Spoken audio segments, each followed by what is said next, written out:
The night Grace Miller lost her husband was the same night she realized she had been invited to her own replacement party. For 3 weeks, Ryan had been acting strange, but Grace had forced herself to believe there was a reason that did not break her heart. He came home late and said work was crushing him. He turned his phone face down and said it was just habit. He smiled less, touched her shoulder less, looked at her like she was something he had outgrown but had not figured out how to throw away yet. Still, when he told her to wear the cream dress he used to love because he had planned something special for their 5th wedding anniversary, Grace let herself hope. She curled her soft brown hair the way he liked, put on the pearl earrings her father had given her before he passed, and stood in front of the mirror telling herself that marriage was hard, not hopeless. The party was at the Grand Ellison Hotel in downtown Chicago, in a private ballroom with gold lights, white roses, and a view of the city glowing through tall windows. Grace walked in beside Ryan with her hand tucked around his arm, trying not to notice how stiff he felt. She had expected a quiet dinner, maybe 20 people at most. Instead, there were nearly 100 guests, including Ryan's business partners, old college friends, neighbors from their gated community, and every relative Margaret Miller could possibly impress. Cameras flashed. Glasses clinked. Someone played a soft piano version of a love song Grace remembered from their wedding. For one brief second, she thought maybe she had been wrong about everything. Maybe Ryan had not been pulling away. Maybe he had been planning this, saving money, making calls, trying to surprise her because he still loved her. Then she saw the woman standing near the champagne table. Vanessa Reed. Perfect blonde hair. A red designer dress. One hand resting lightly on Ryan's mother's arm, like she already belonged in the family. Grace felt her smile fade before she could stop it. Vanessa did not look surprised to see her. She looked amused. Margaret Miller turned and caught Grace staring. Her mother-in-law's thin smile sharpened as if she had been waiting all night for that exact moment. Margaret had never liked Grace, not really. In public, she called her sweetheart. In private, she called her a burden, a mistake, a woman who brought nothing valuable into the Miller name. Grace had swallowed every insult because Ryan always told her not to make drama. Be patient, he would say. Mom is just old-fashioned. But nothing about Margaret's face that night looked old-fashioned. It looked prepared. Ryan guided Grace to the center of the ballroom. He did not ask if she was okay. He did not squeeze her hand. He simply lifted his glass and tapped it with a silver knife until the room grew quiet. Grace looked up at him, waiting for a toast, waiting for the words every wife expects to hear on an anniversary. Thank you for 5 years. I love you. Here is to the rest of our lives. Ryan cleared his throat. His navy suit fit perfectly. His hair was styled. His smile was smooth, almost practiced. Thank you all for coming tonight, he said. This evening is important to me and to my family. Grace's stomach tightened. My family, not our family. Ryan glanced at Margaret, then at Vanessa, then finally at Grace. 5 years ago, I made a decision I thought was right, he continued. I believed love was enough. I believed I could build a future with someone who understood what it meant to grow with me. A few guests shifted uncomfortably. Grace's fingers went cold around her glass. Ryan's voice did not shake. That was what hurt most. He was not confused. He was not angry. He sounded relieved. But sometimes, he said, you have to admit when a chapter has ended. The ballroom went so still Grace could hear the air conditioning humming above them. She turned toward him slowly. Ryan, she whispered, but he did not look at her like a husband hearing his wife. He looked at her like an obstacle in front of an audience. Grace and I are separating, he said. A quiet gasp moved through the room. Someone's fork dropped against a plate. Grace felt her face burn, not because she had done anything wrong, but because every eye in that beautiful ballroom had turned toward her pain. This is not a sudden decision, Ryan added, as if that made it. Kinder. It has been coming for a long time. Grace could not breathe. Not sudden. Coming for a long time. Every late night, every hidden call, every cold excuse folded together in her mind with sickening clarity. She looked again at Vanessa. Vanessa lowered her eyes, but not fast enough to hide the small smile at the corner of her mouth. Then Ryan did the one thing Grace would remember for the rest of her life. He reached out, not for his wife, but for Vanessa. In front of everyone, he took her hand. Margaret's smile widened. The guests stared. Grace stood there in her cream dress, still wearing the pearls from her dead father, still holding the anniversary glass she had thought was meant for a toast to their marriage. Ryan said, "Vanessa has helped me see what I truly need beside me." A sound escaped Grace's throat, too small to be a sob and too broken to be a laugh. She wanted to disappear. She wanted the floor to open.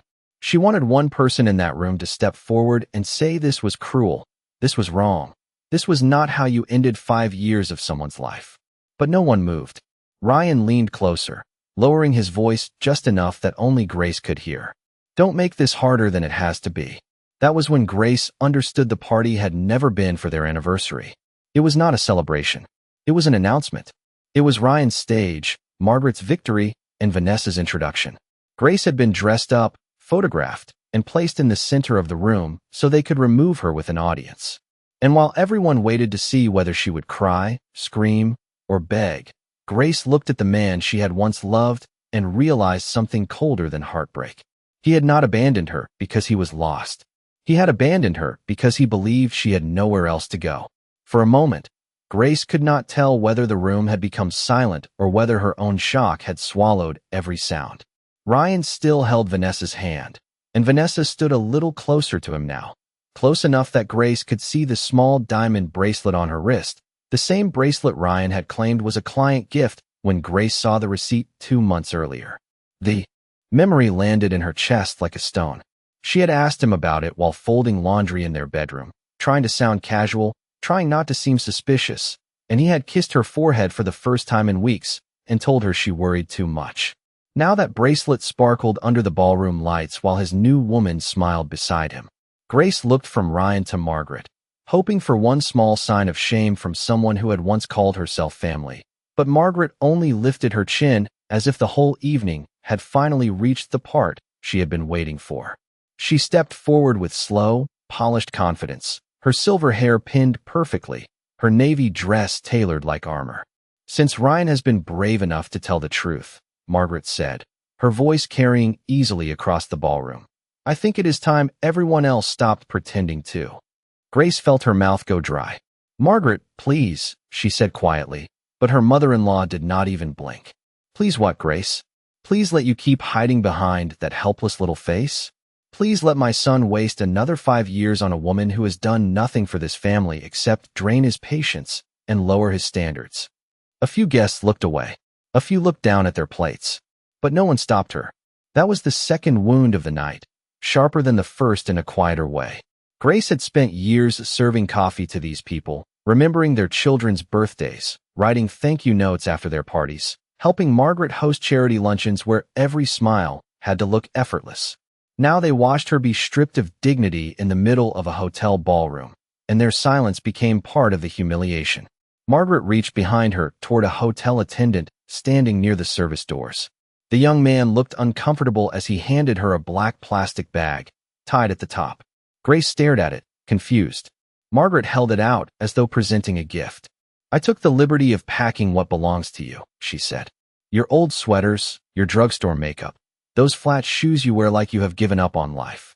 I was not sure what else to include, since most of what you enjoyed in my son's house was paid for by Miller money." Grace's cheeks burned hotter. She heard a soft laugh from somewhere near the back of the room, then another nervous sound from the side. Not everyone laughed, but enough did to make the moment feel unbearable. Ryan did nothing. He did not defend her. He did not tell his mother to stop. He simply looked past Grace with the blank expression of a man waiting for an unpleasant errand to be finished. Grace forced herself to look at him. "You let her pack my things in a trash bag?" Ryan's jaw tightened. "Do not turn this into a scene." "This is not a scene," Grace said, her voice trembling despite every effort to hold it steady. "This is my life." Vanessa shifted slightly, pressing her lips together in a performance of sympathy so thin it almost seemed insulting. "Grace," Vanessa said softly, "maybe it is better not to make everyone uncomfortable." Grace turned toward her, and for the first time that night, something inside her moved beneath the heartbreak. Not anger, exactly. Something clearer. "Everyone uncomfortable?" she repeated. "You are standing beside my husband at my anniversary party." Vanessa's face changed, just for a second. Ryan stepped in before she could answer. "Enough." The word was low, but final, the same tone he used with employees, delivery drivers, and anyone he thought was beneath him. It was the tone he had never used with her until the last year of their marriage. Margaret gave a pleased little sigh. This is exactly what I mean. Always emotional. Always making herself the victim. A wife in a serious family should know how to stand with Grace, not just be named Grace. More laughter this time. Sharper, more confident because Margaret had made it safe. Grace looked around the ballroom, at the white roses, the champagne towers, the framed anniversary photo near the dessert table. In the picture, Ryan had his arm around her waist, and she was smiling like a woman who believed she was loved. The cruelty of it almost made her dizzy. That photo had not been placed there to honor their marriage. It had been placed there to make her fall harder. Margaret stepped closer and lowered her voice, but not enough to keep the nearest guests from hearing. You should thank us for not dragging this out in court tonight. Ryan has been generous. He could have embarrassed you much worse. Grace blinked slowly. Worse than this. Margaret smiled. Much worse. There are things a woman should be able to give a husband. Stability. Status. A future. You gave him tears, excuses, and an empty nursery. The words struck the one place Grace had tried hardest to protect. Her father's death, the stress, the medical appointments she had gone to alone because Ryan was always busy, the private grief of hoping for a family that never came. Margaret knew exactly where to aim because Grace had once trusted her enough to cry in her kitchen. Grace felt her hand move instinctively to the pearl earrings her father had left her. Her fingertips touched the cool surface, and she heard his voice in memory, steady and kind, telling her that being gentle did not mean being weak. She swallowed. You do not get to use that against me, she said. Margaret's eyes narrowed. For the first time, the older woman looked slightly surprised. Careful, Margaret said. You are leaving this room with nothing. Do not leave without manners too. Ryan finally released Vanessa's hand and reached into his suit jacket. Grace watched him pull out a folded document envelope. The separation papers are ready, he said. My attorney will contact you tomorrow. The house is not in your name. The cars are not in your name. The main accounts have been adjusted. You will have enough for a hotel tonight, and then we can discuss what is reasonable. Grace stared at him. The words came too smoothly. House, cars, accounts, adjusted. This had not begun tonight. It had been planned in quiet rooms, behind locked phones, over private dinners where Margaret and Ryan had probably discussed her like a household problem. Grace realized the trash bag was not the worst thing Margaret had brought into the ballroom.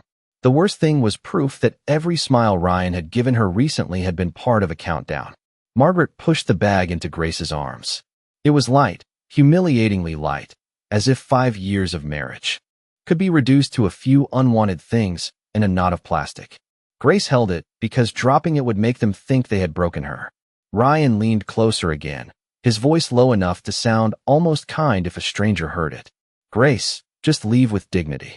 She looked at him then, really looked at him, and wondered how many times she had mistaken cowardice for calmness, selfishness for ambition, cruelty for honesty. Her eyes stung, but she refused to let the tears fall in front of Margaret's smile. Dignity. Grace whispered. You invited people to watch you replace me. Ryan's face hardened. You are proving my point. Margaret turned toward the guests with a bright hostess smile, as if the unpleasant portion of the entertainment had concluded.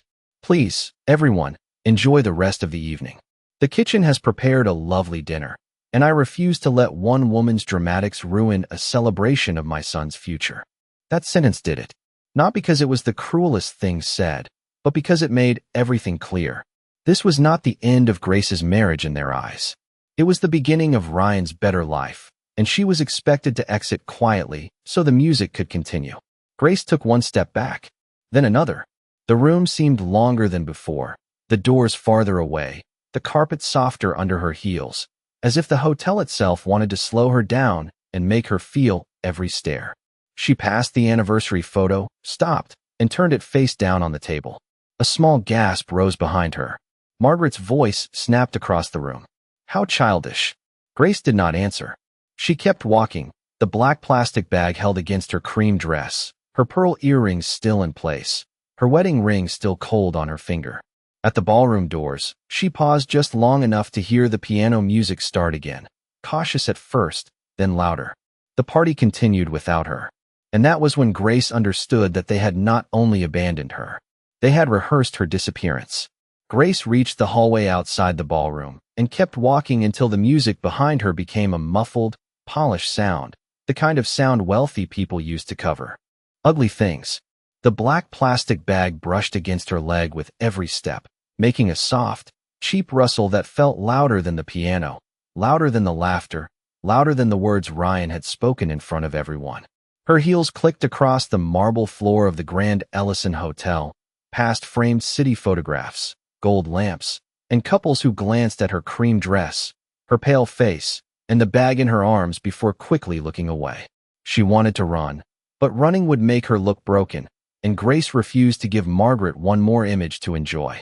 She made it to the lobby, where the chandeliers glowed above a floor so polished she could see a blurred version of herself in it. For a second, she barely recognized the woman staring back. Her makeup was still perfect. Her pearls were still in place. Her wedding ring still shone under the warm hotel lights. From the outside, she looked like a wife leaving a fancy party early. Only the trash bag told the truth.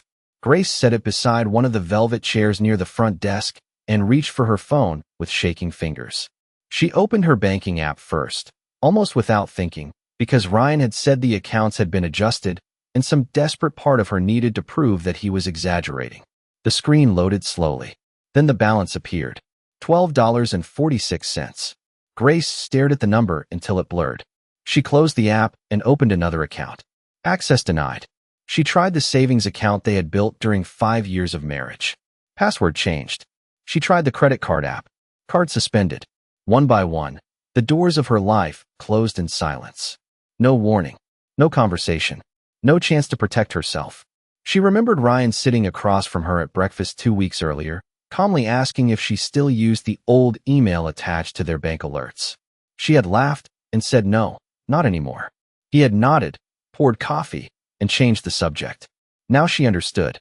He had not been making conversation. He had been checking which doors he could lock without her noticing. Grace lifted her eyes toward the hotel entrance. Outside, Chicago rain slid down the glass in silver lines.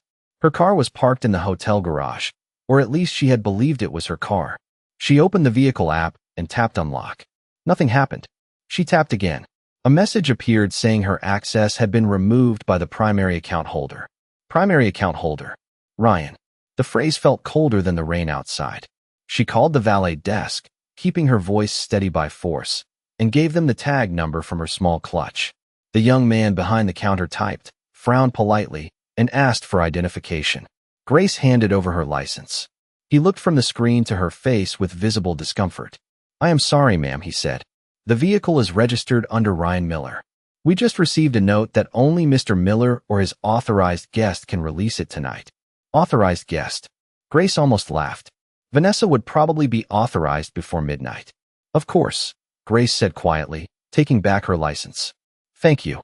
The valet looked like he wanted to say more, but hotel training held him in place. Grace picked up the black bag again and walked toward the front doors. The doorman opened them with professional kindness, and a cold gust of rain swept against her bare arms.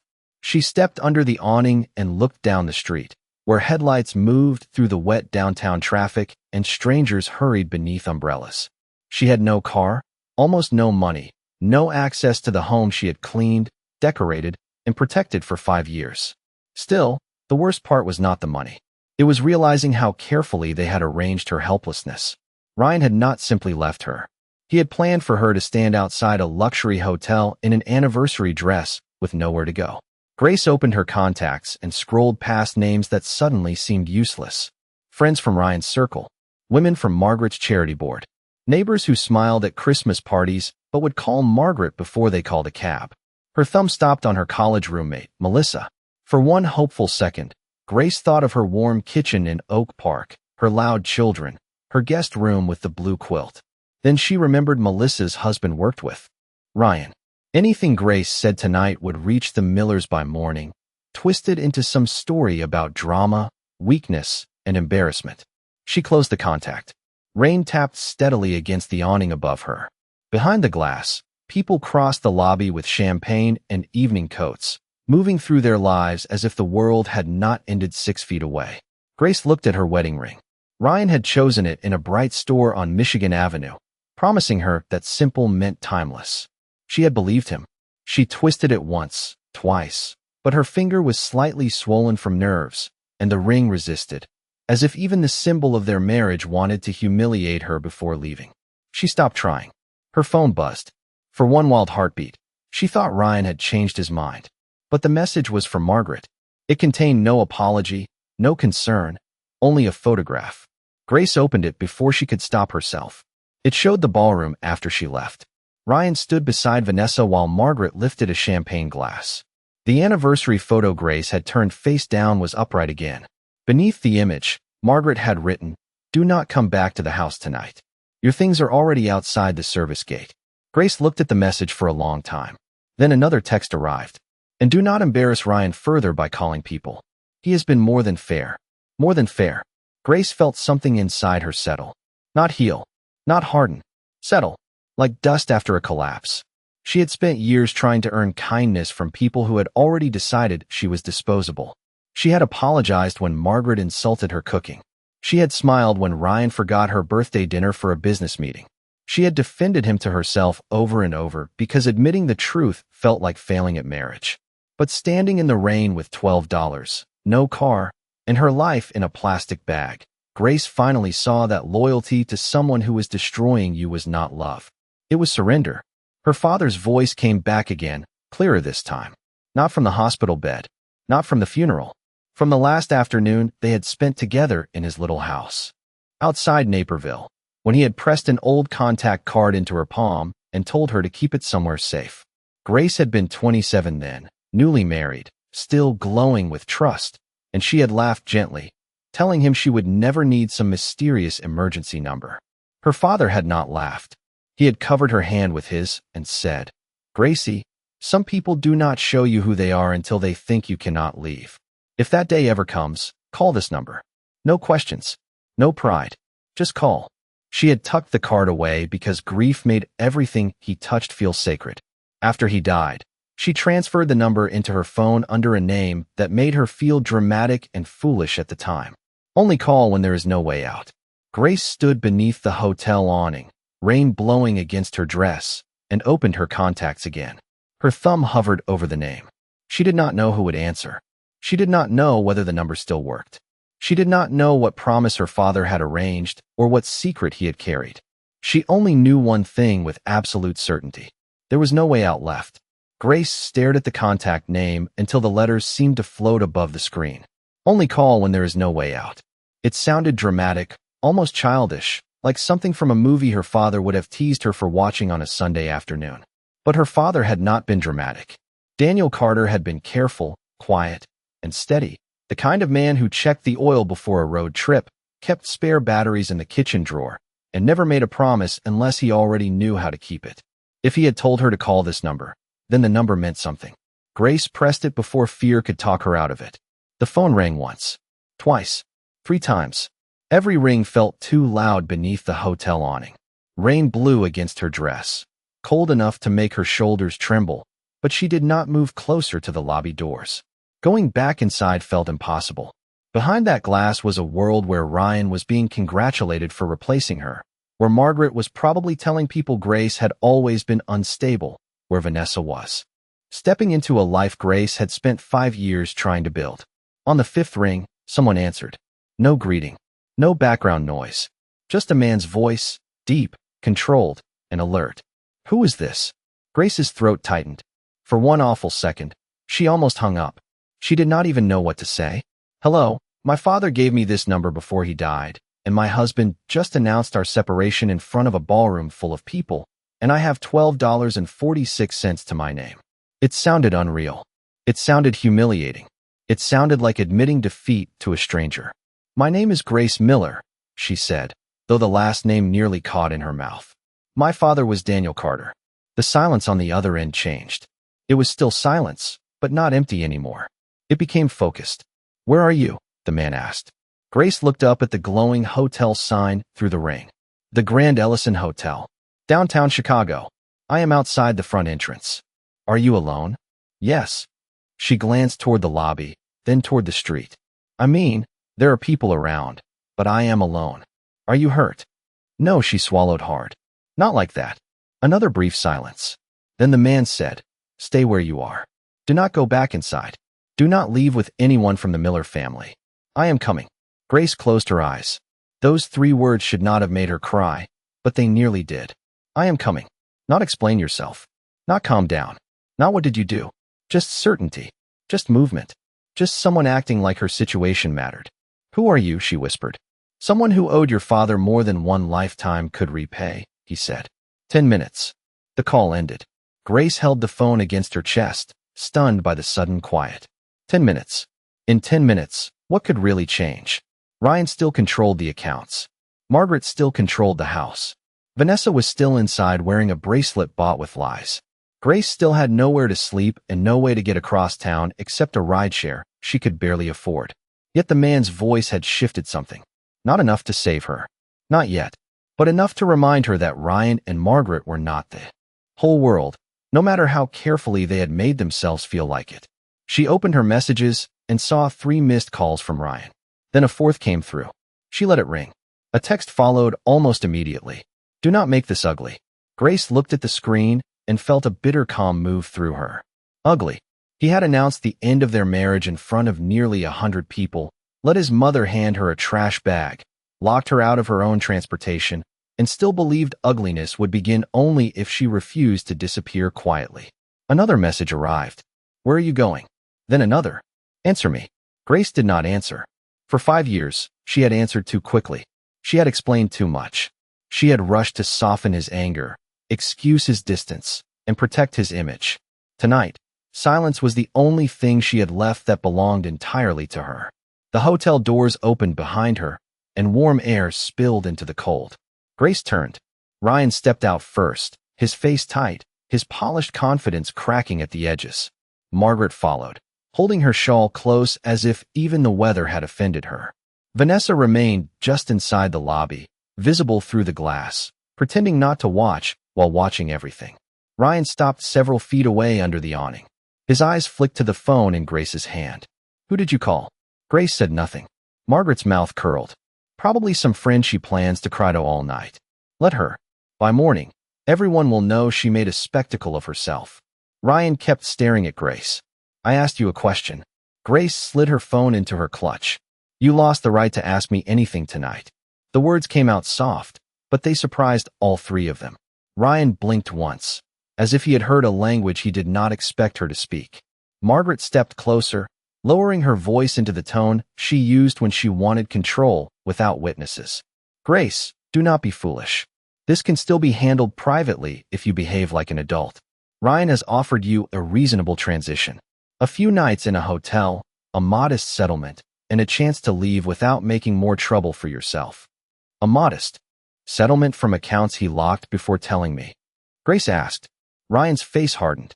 Those accounts were mainly funded by my income. And the house. My family property. And the car. Also mine. And the 5 years I gave you. For the first time, Ryan had no immediate answer. Margaret gave a sharp little breath. Marriage is not a paycheck, Grace.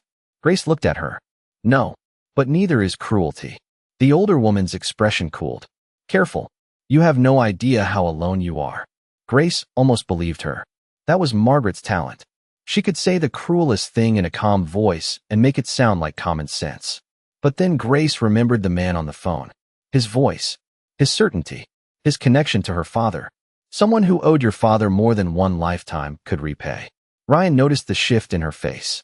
Grace, he said slowly. Tell me who you called. This time, there was something beneath his command.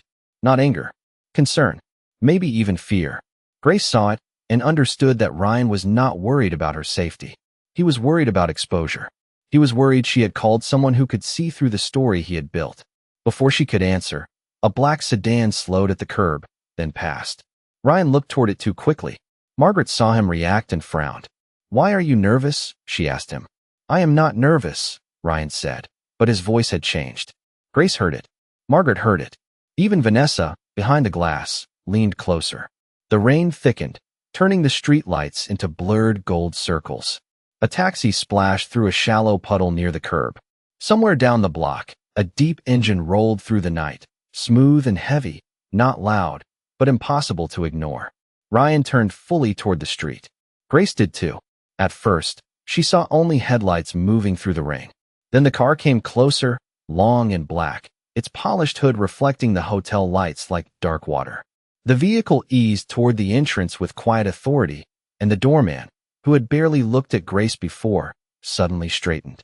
Ryan's face went pale in a way Grace had never seen. Margaret whispered, "That cannot be." The car stopped directly in front of them, and for the first time all night, no one from the Miller family said another word. The rear door opened before the driver could step around the car. A man in a dark overcoat stepped out into the rain with the calm of someone who had never needed to hurry to be obeyed. He was tall, clean-shaven, and silver at the temples, with a face Grace did not know and a presence everyone else seemed to recognize.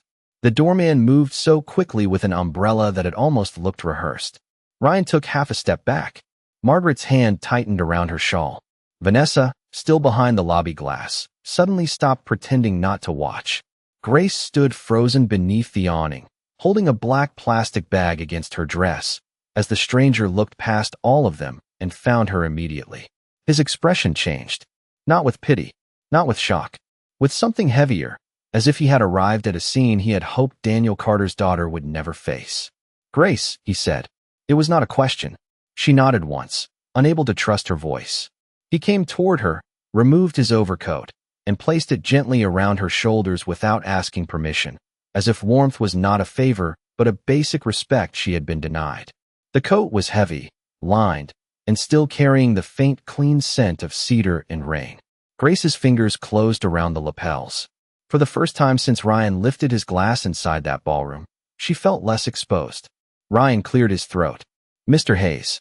The name moved through the air like a dropped glass. Grace looked from Ryan to the man in front of her. Hayes. Alexander Hayes. Even she knew that name, though she had never imagined it belonging to a voice in her father's old emergency contact. Hayes Group owned hotels, medical buildings, shipping contracts, and half the downtown projects Ryan had been trying to break into for years. Ryan had mentioned Alexander Hayes at dinner more than once, always with forced admiration and hidden desperation. A meeting with Hayes could change everything, he had said. A contract with Hayes could put Miller Development back on the map. Now that same man stood in front of Grace, shielding her from the rain, while Ryan looked as if the ground beneath him had shifted. Alexander did not answer Ryan at first. He looked at the bag in Grace's arms.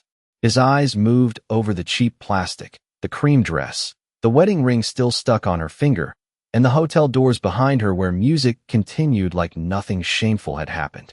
His jaw tightened, but his voice stayed even. "Is this yours?" Grace glanced down.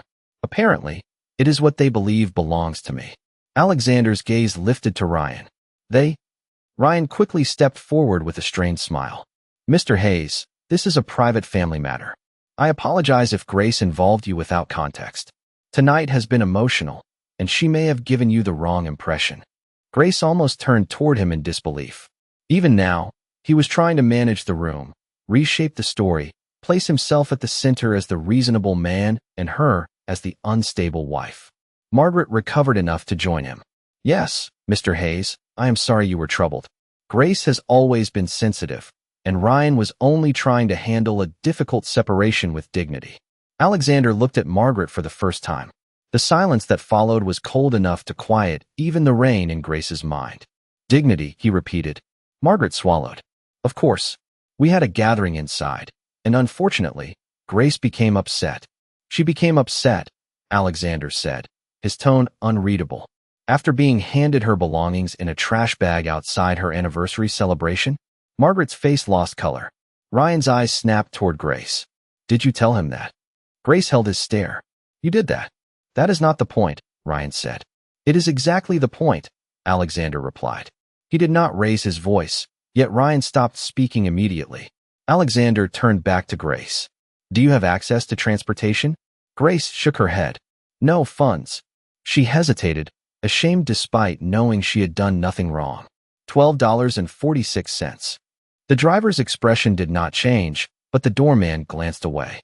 Ryan's mouth tightened. "That is temporary.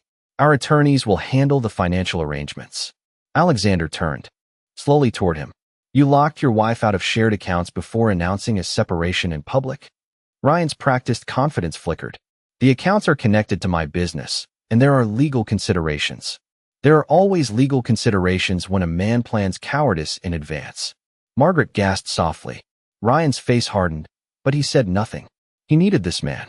Grace could see it now with painful clarity. Ryan had not turned pale because a rich stranger arrived. He had turned pale because Alexander Hayes was not a stranger to his future. Vanessa finally stepped through the lobby doors, careful to stay near warmth and light. "Ryan," she said softly, "maybe we should all go inside and talk privately." Alexander looked at her bracelet, then at Ryan, and something like recognition passed across his face, not because he knew Vanessa, but because he knew the pattern. The polished replacement. The public humiliation. The smile that counted someone else's loss as an opportunity. "There will be no private conversation inside that room," Alexander said. "Grace is leaving with me." Ryan stepped forward. "She is still my wife." Grace felt the words strike her strangely. An hour ago, she would have begged to hear him claim that. Now it sounded like a locked door pretending to be a vow. Alexander's eyes stayed on Ryan. "Then you should have remembered that before you made her a spectacle." Margaret's voice sharpened. "Mr. Hayes, with respect, you do not know what she was like in that marriage." Alexander turned to her again. "With respect, Mrs. Miller, I know enough about character to recognize which person here is standing in the rain with a plastic bag, and which people are worried about losing face." The doorman lowered his eyes. Vanessa stepped back. Ryan's throat moved as he swallowed. "You are making assumptions." "No," Alexander said. "I am making decisions." He reached into the inside pocket of his suit jacket and took out a phone. "Miller Development has a financing review scheduled with my office Monday morning, correct?" Ryan went completely still. Margaret's eyes widened. "Yes," Ryan said carefully. "That meeting has been pending for months. I was told your team was very interested. My team was reviewing the company because Daniel Carter once asked me to consider any family connected to his daughter with fairness." Grace felt the name pass through her like a current. Her father. There it was again, binding this impossible moment to a life she thought had ended with him. Ryan looked at Grace, confusion and alarm mixing in his face. "Daniel Carter? Grace's father." Alexander nodded once. "The man you underestimated before you underestimated his daughter." Margaret gave a short, nervous laugh. "Daniel was a modest man. A sweet man, perhaps, but hardly connected to matters like this." Alexander's expression did not move. That is what made him effective. Grace could not look away from him. Her father, who drove an old pickup and fixed neighbors' porch lights for free, had somehow known this man.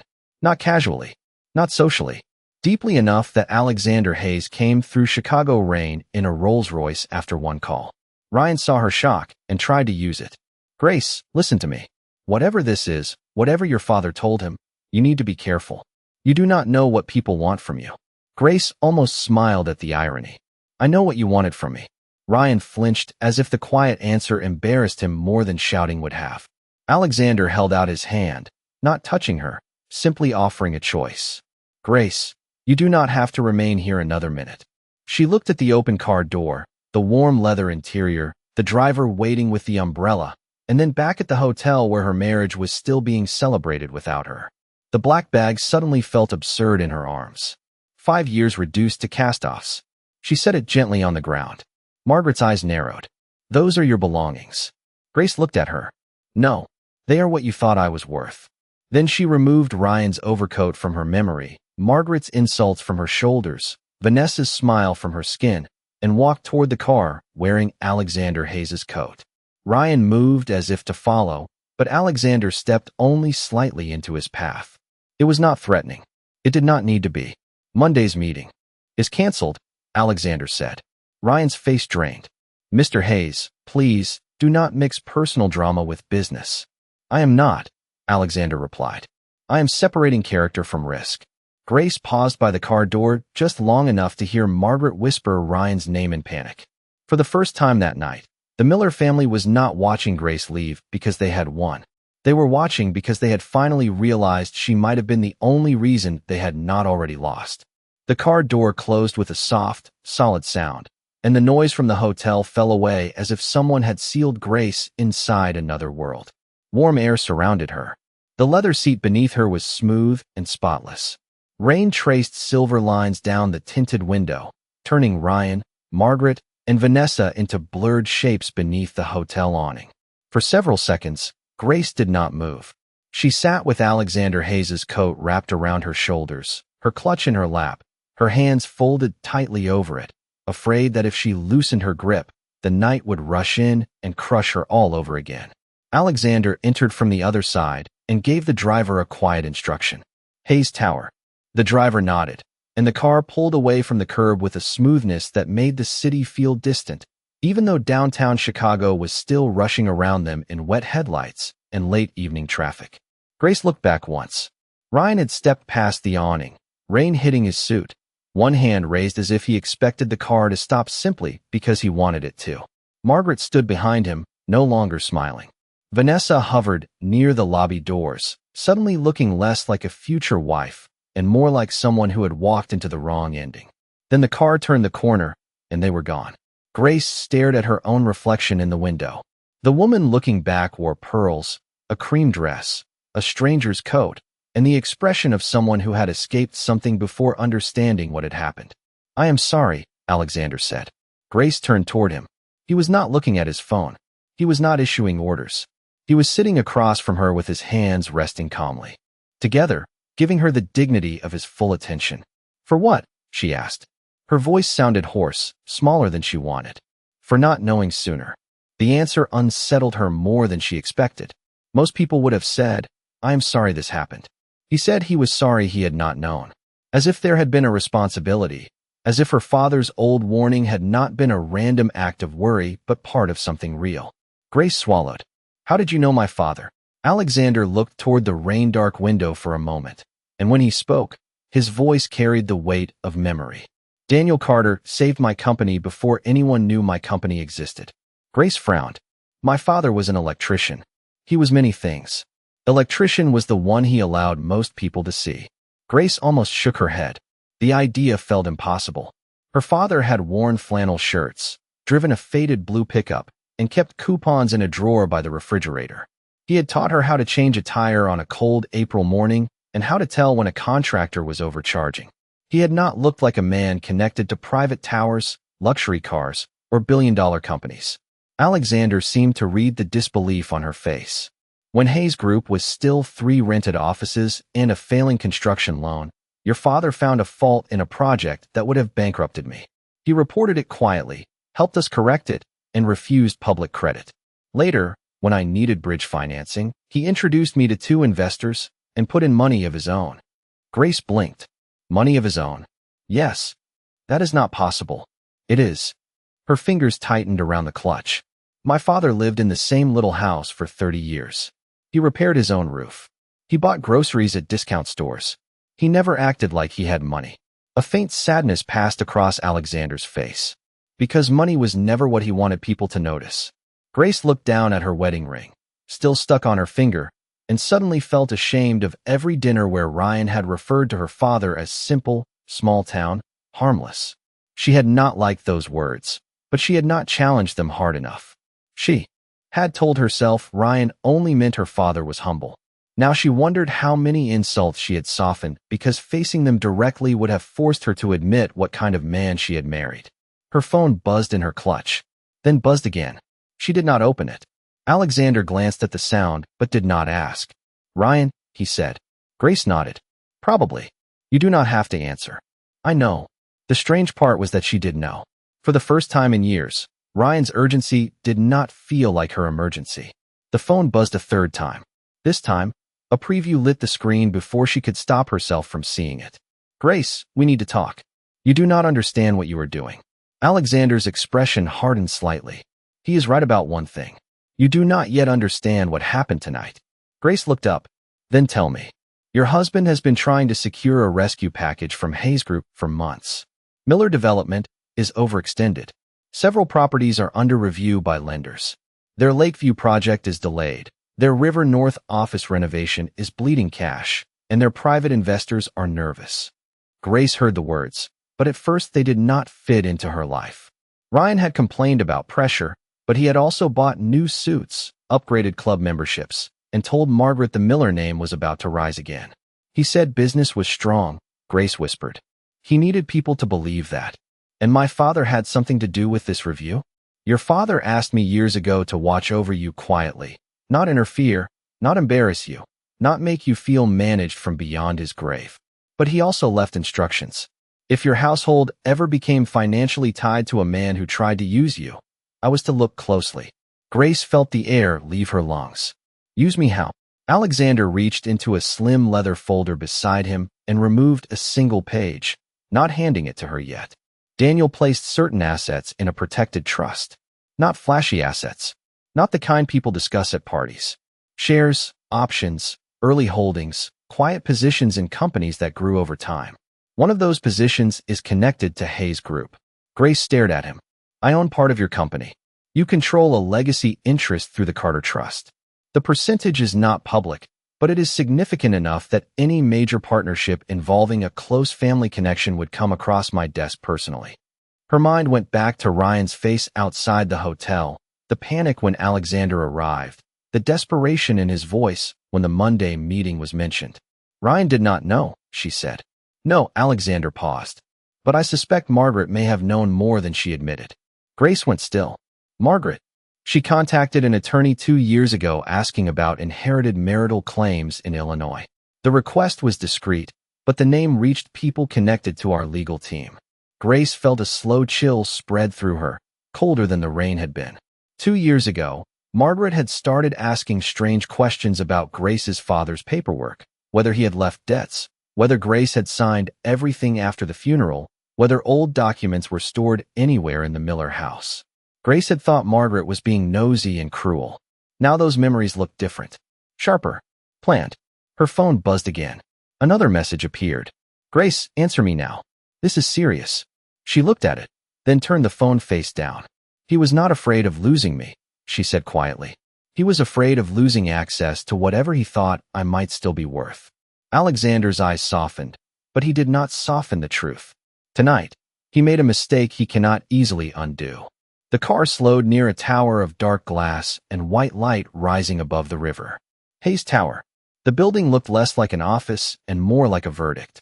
As the driver pulled into the private entrance, Grace caught her reflection again.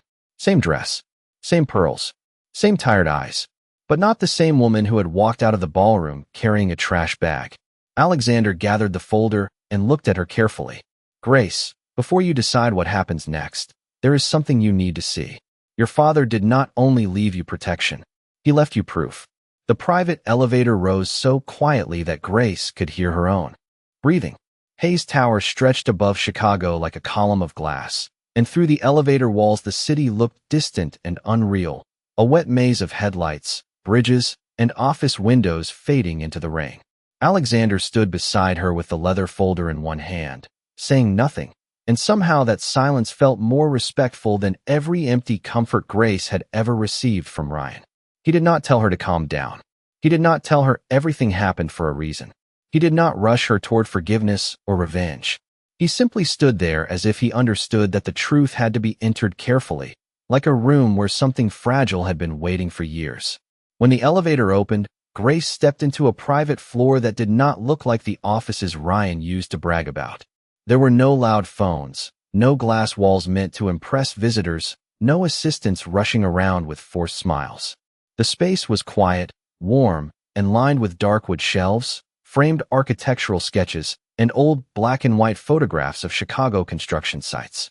At the far end, past a conference table large enough for 20 people, there was a smaller sitting area with 2 leather chairs, a low table, and a locked cabinet built into the wall. Alexander led her there. Your father sat in that chair the last time I saw him, he said. Grace looked at the chair closest to the window. A strange ache moved through her. She could almost picture him there, work boots on polished carpet, hands folded over his knees, probably uncomfortable with how expensive everything looked. When was that? She asked. 3 weeks before he passed. Grace turned toward him sharply. He was here 3 weeks before he died? Alexander nodded. He came to update his instructions. Her throat tightened. He told me he was driving into the city for a parts supplier. That may have been part of the trip. Alexander set the folder on the table, but did not open it yet. Daniel did not like alarming you. He thought protection worked best when the person being protected could still live freely. Grace let out a breath that was almost a laugh and almost a sob. That sounds like him. He would prepare for a hurricane and then tell me it might drizzle. Alexander's expression softened. Yes, that was Daniel. He crossed to the cabinet, entered a code, then used a key from his pocket. Inside was a metal document box, plain gray, with a white label bearing her father's handwriting. Grace Carter Miller. Her maiden name and married name together, as if her father had wanted both versions of her to be recognized. Alexander placed the box on the table and slid it toward her. I have maintained this exactly as he requested. I was not permitted to open certain sections unless you called the emergency number or unless a legal threat appeared around your marriage. Grace stared at the box. The last message from Ryan still sat unopened on her phone, which she had placed face down beside her clutch. Legal threat. Marriage. Emergency. Words that should never have belonged together were suddenly describing her life with perfect accuracy. What is in it? She asked. Start with the envelope on top. Grace lifted the lid. Inside were several sealed envelopes, a small flash drive, copies of legal documents, and a photograph of her father standing beside Alexander in front of a half-built office tower. Her father looked younger, sunburned, and proud in the quiet way he had when he tried not to smile too much. Grace touched the edge of the photo. Then she opened the top envelope. The paper inside was handwritten. Her father's handwriting struck her harder than any legal document could have. Dear Gracie, if you are reading this, then someone has made you feel trapped enough to call the number I gave you. I am sorry you had to use it. I need you to listen carefully. You are not helpless. You were never helpless. I kept certain things quiet because I wanted to know the people around you loved you without knowing what you owned. Grace pressed a hand over her mouth. The words blurred. Alexander stepped away toward the window, giving her privacy without leaving her alone. She continued reading. The Carter Trust holds assets that are yours alone. Some are connected to Hayes Group. Some are separate. Nobody has the right to pressure you, shame you, or scare you into signing anything. If Ryan loves you, this will never matter. If Ryan or Margaret ever start asking about old paperwork, inheritance, or property after I am gone, call Alexander. Do not warn them first. Do not argue. Just call. Grace lowered the letter. Her hands were trembling. He named Margaret, she whispered. Alexander turned back slowly. Yes. Why would he name Margaret? Alexander did not answer with comfort. He answered with the truth. Because she approached him once. Grace looked up. When? Shortly after your wedding. The room seemed to tilt slightly. What did she want? She wanted to know whether you had signed a prenuptial agreement. Daniel told her that was between you and Ryan. She then asked whether your family had assets that could complicate estate planning.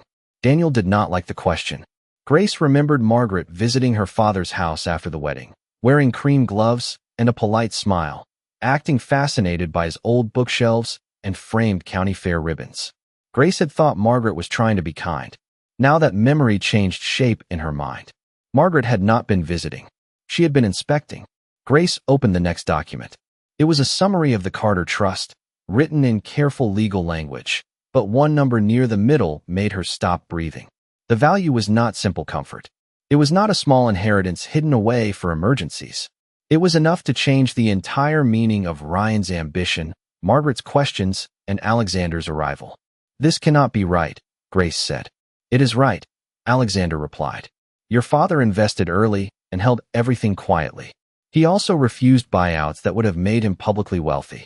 He believed privacy was safer for you. Grace looked down again. There were account protections, property holdings, voting rights, and a clause that required Alexander's office to review any business request made by a spouse or spouse's family if unusual financial pressure appeared.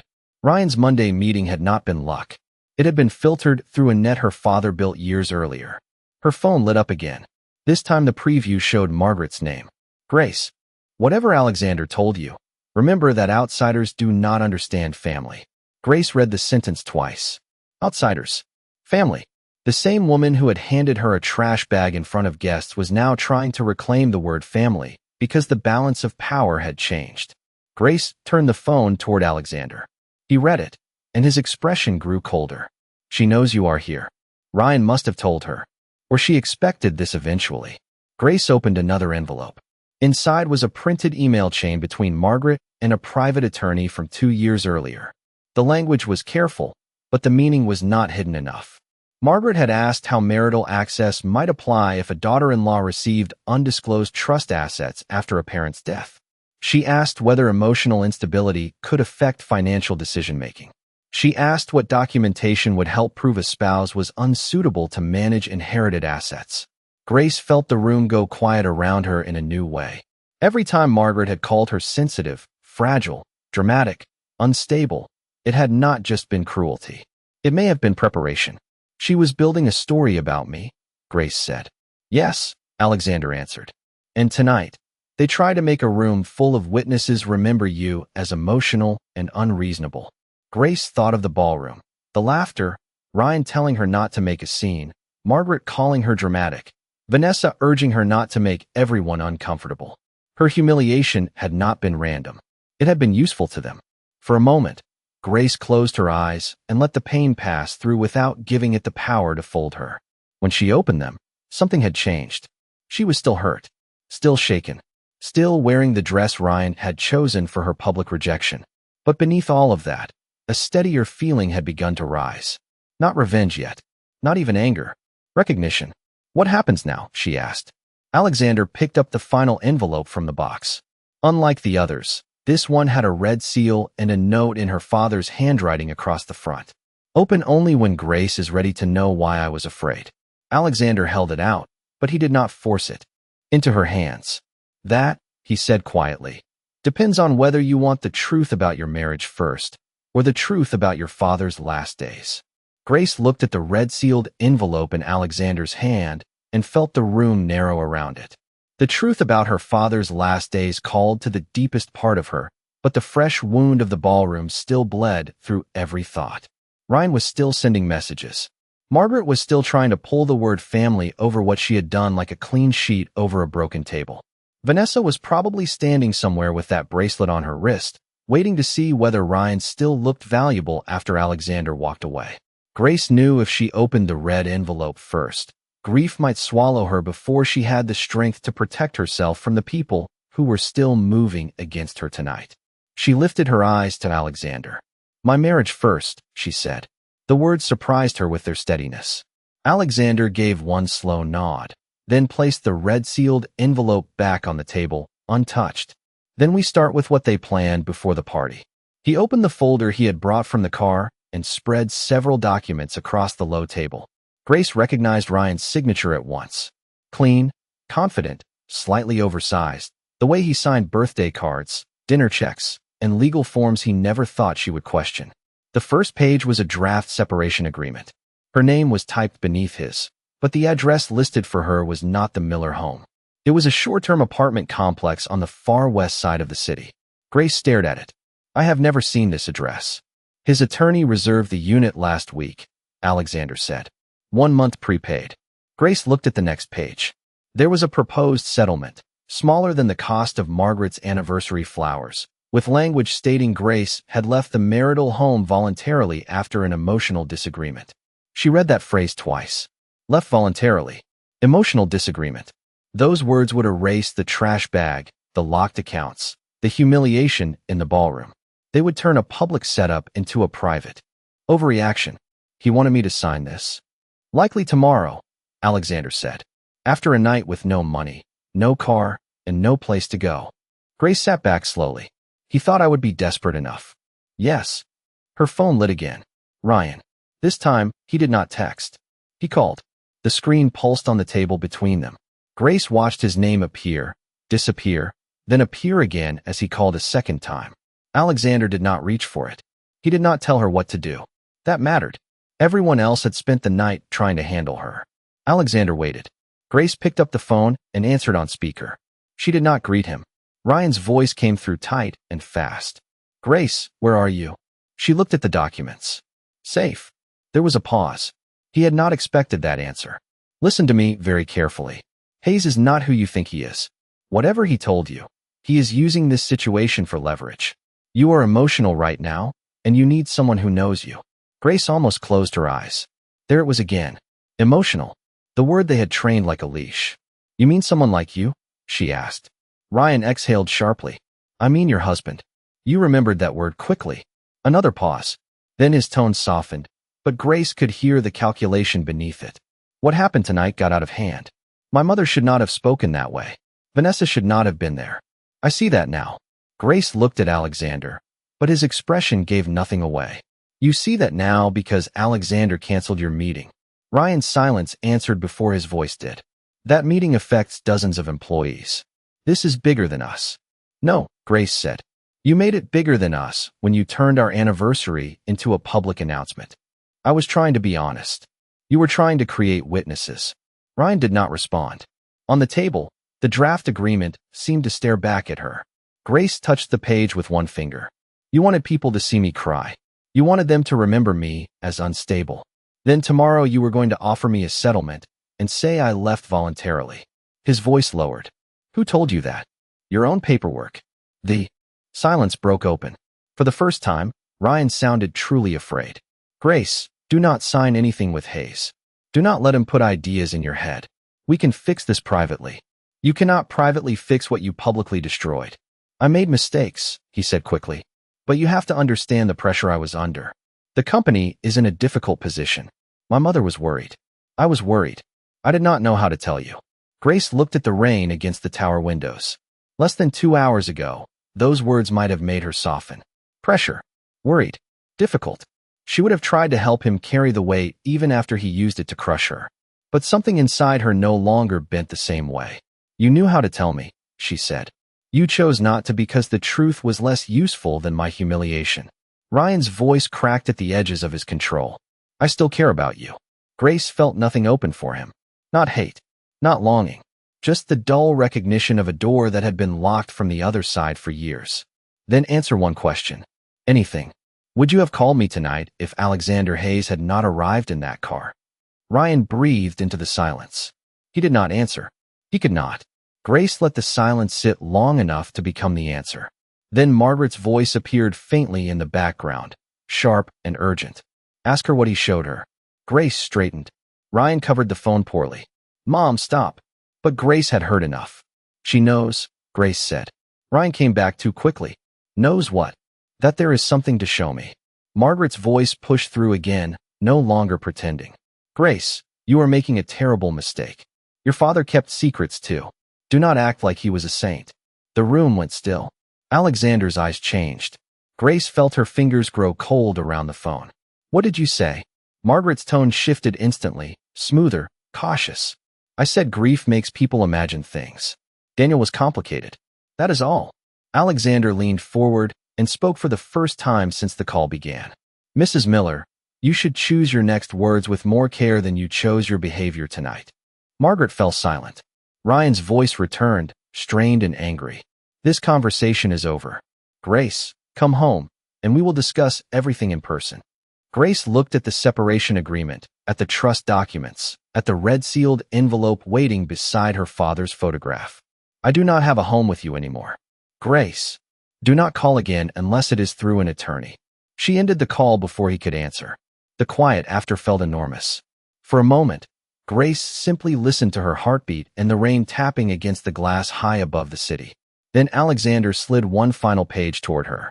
It was not part of Ryan's paperwork. It was an internal notice from Hayes Group Legal, time-stamped 20 minutes earlier. Miller Development Financing Review terminated pending risk audit. Associated Personal Trust Protections activated. Grace read it slowly. What does this mean? Alexander answered gently, but the meaning was anything but gentle. It means Ryan's company will not receive our backing.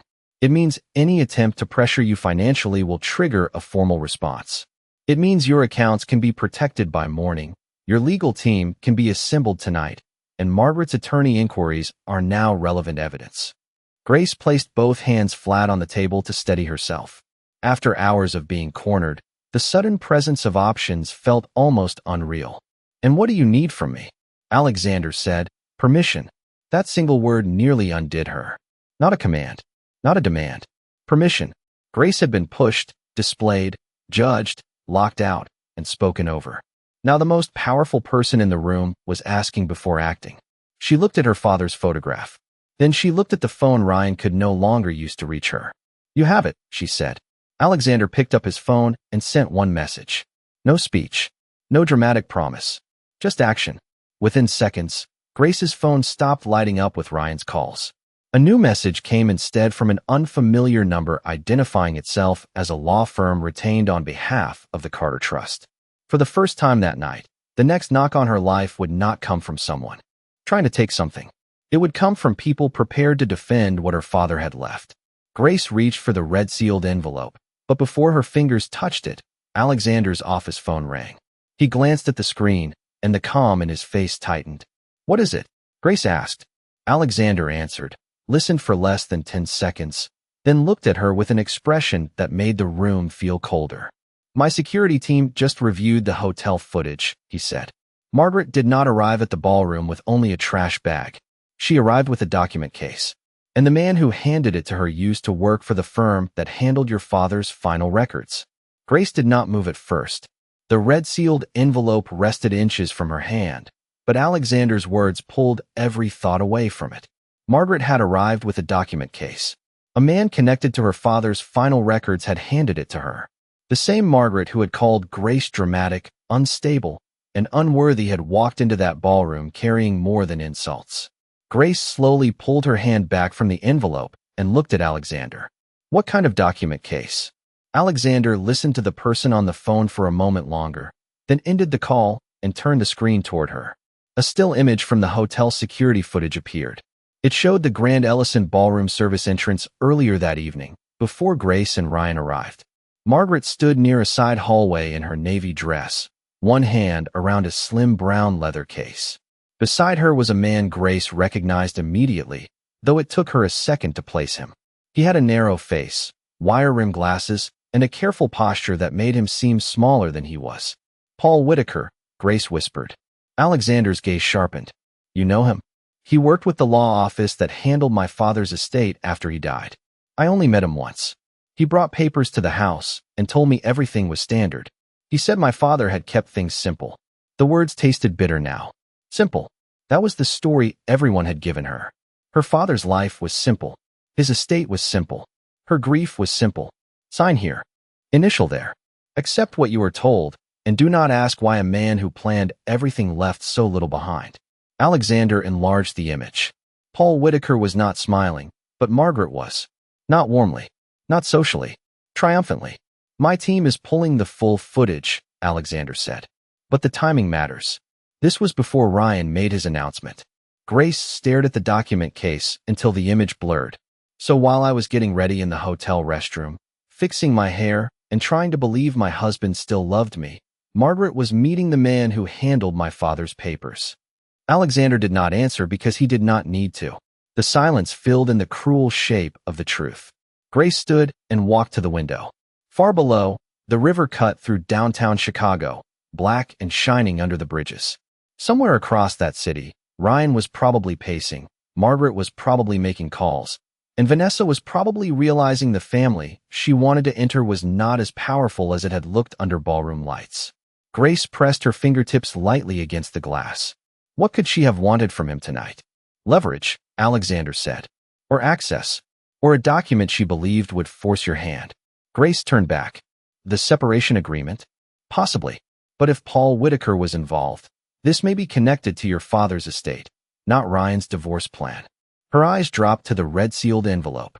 Open only when Grace is ready to know why I was afraid. The sentence no longer felt like a warning from the past. It felt alive in the room. Grace sat again, slowly, as if sudden movement might break whatever strength she had left. "I want to open it." Alexander studied her face. "Are you sure?" "No," Grace said honestly. "But I am done letting other people decide when I am allowed to know the truth." She picked up the envelope. The paper was thick, aged slightly at the corners, and sealed with red wax pressed flat by her father's thumb. For a moment, she remembered his hands teaching her to hold a paintbrush, tie a fishing lure, and balance a checkbook. Those same hands had sealed this because he had been afraid of something he could not tell her while he was alive. Grace broke the wax. Inside was a letter, a key, and a small printed photograph. She unfolded the letter first. "Dear Gracie, if this has been opened, then the quiet plan failed. I am sorry. I wanted you to inherit peace, not questions. There are people who believe your mother's side of the family left behind nothing but debts and old stories. That is not true. Before she passed, Your mother inherited a claim tied to land outside Joliet that later became valuable to developers. I kept your name protected because I learned that certain families, including the Millers, were asking questions long before you met Ryan." Grace stopped reading. Her heartbeat rose into her throat. "Before I met Ryan?" Alexander leaned forward, but he did not interrupt. Grace continued, "I do not know whether Ryan pursued you because of this. I hope he did not. I hope love found you honestly. But Margaret Miller knew your mother's maiden name. She knew enough to ask the wrong people about the Carter and Bellamy records. If anything happens to me before I explain this properly, do not trust anyone who tells you the estate was simple. It was not simple. It was hidden. The key belongs to a safe deposit box at Lakeshore Federal. Alexander has the authorization file." Grace lowered the letter, and the room seemed to tilt beneath her again. Her mother. Land outside Joliet. Developers. Margaret asking questions before Ryan ever came into Grace's life with flowers, soft promises, and a smile that had felt like fate. "No," Grace whispered. "Ryan met me at a charity fundraiser. It was random." But even as she said it, old memories began rearranging themselves. Ryan had known Margaret was attending that fundraiser. Ryan had asked too many questions about Grace's parents on their second date. Margaret had acted strangely interested in Grace's mother's maiden name when wedding invitations were being addressed. Grace had mistaken curiosity for acceptance because she wanted so badly to belong. Alexander picked up the photograph from the envelope after Grace nodded permission. It showed Daniel Carter standing outside a bank beside another man, Paul Whitaker. On the back, in Daniel's handwriting, were the words, "He copied something he was never meant to see." Grace felt a cold clarity settle over her. The man in the hotel footage. The man who had told her everything was standard. The man Margaret met before Grace was publicly humiliated. "Paul had access to my father's records," she said. "And if Margaret had him, she may have known exactly which pressure points to use." Alexander reached for his phone again, but before he could make a call, Grace's phone lit up. This time it was not Ryan. It was a message from an unknown number.